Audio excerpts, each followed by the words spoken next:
হ্যাঁ বলেন। হ্যালো, শোনেন শোনেন, সবাই এভাবে যদি কথা বলেন কারো শোনা যাবে না।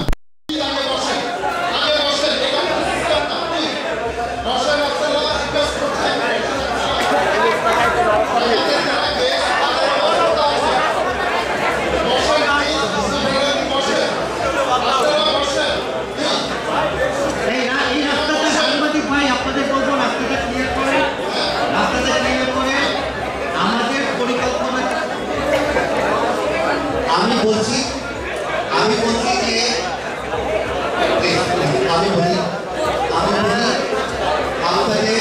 আপনাদেরকে আমি জানাতে চাই।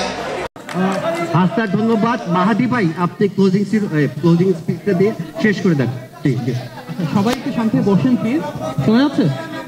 প্লিজ প্লিজ বসুন বসুন, একটু বাস্তবতা বুঝতে হবে। আচ্ছা, আমরা শেষের দিকে চলে আসছি, প্লিজ প্লিজ বসুন, শান্ত হন। আমাদের সময় প্রায় শেষ।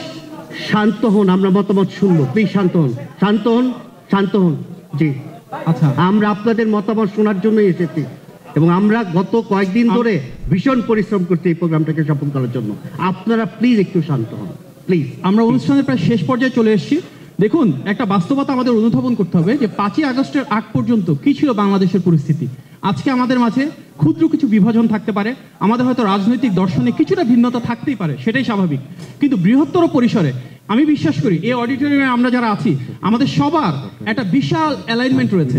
সেটা কি? সেটা হচ্ছে ডেমোক্রেটিক অ্যালাইনমেন্ট। আমরা সবাই গণতন্ত্রের পক্ষের শক্তির ধারক। আমাদের মাঝে এমন একজনও নেই যারা ফ্যাসিবাদের দোষর হতে চায়, যারা ভবিষ্যতে স্বৈরশাসন বা ফ্যাসিসবাদকে প্যাট্রোনাইজ করবে। আমরা গণতন্ত্রের পক্ষের লোক, আমরা গণতন্ত্রকে ধারণ করি। সুতরাং আমাদের মাঝে ছোটখাটো কিছু বিভাজন থাকলেও বিগত দিনগুলোর মতন ভবিষ্যতের দিনগুলোতেও, আগামী দিনগুলোতেও আমরা ফ্যাসিবাদ, স্বৈরশাসন বা একনায়কতন্ত্রের বিরুদ্ধে একসাথে থাকব। সুতরাং এই ঐক্যটাকে আমাদের ধারণ করতে হবে। আমাদের বিরুদ্ধে ষড়যন্ত্র হবে, আমাদের বিরুদ্ধে বিভাজন করবার জন্য অনেক রকমের পলিসি থিওরি আসবে। কারণ ফ্যাসিবাদের যারা দোষর ছিল তারা হয়তো এখন রাজপথে নেই, কিন্তু তাদের এখনো রাষ্ট্রযন্ত্রের ভেতরে লোক রয়ে গেছে, তারা ইন্টারনেটে অ্যাক্টিভ, তারা তো চাইবেই বিভাজন তৈরি করতে। কিন্তু আমাদের লক্ষ্য, আগে যেভাবে এক ছিলাম এখন এক থাকবো, এক হয়ে কাজ করে যাব।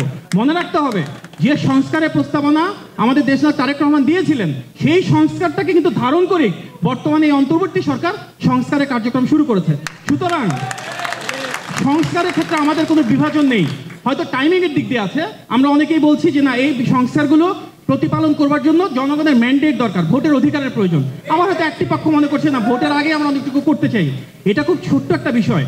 যতক্ষণ পর্যন্ত আমাদের গণতান্ত্রিক আকাঙ্ক্ষা এক থাকবে, গণতান্ত্রিক মূল্যবোধ এক থাকবে, আমরা সবাই মানবাধিকার, বাক স্বাধীনতা, আইনের অনুশাসনকে ধারণ করব, আমরা সবাই জবাবদিহিতামূলক এবং স্বচ্ছ সরকার ব্যবস্থা প্রতিষ্ঠা করতে চাইব, ততক্ষণে আর এই ছোটখাটো বিভাজন আমাদেরকে কোনো দূরত্বের ভিতর ফেলবে না বলে আমি বিশ্বাস করি। আপনাদের সবাইকে ধন্যবাদ। আমরা একটা ঐক্যবদ্ধ সরকার চাই।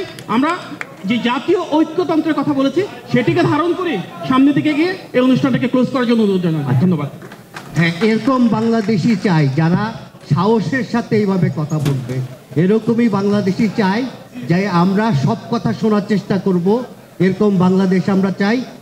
আমি জানি অনেকে আজকে অনেক আক্ষেপ নিয়ে ফিরে যাচ্ছেন।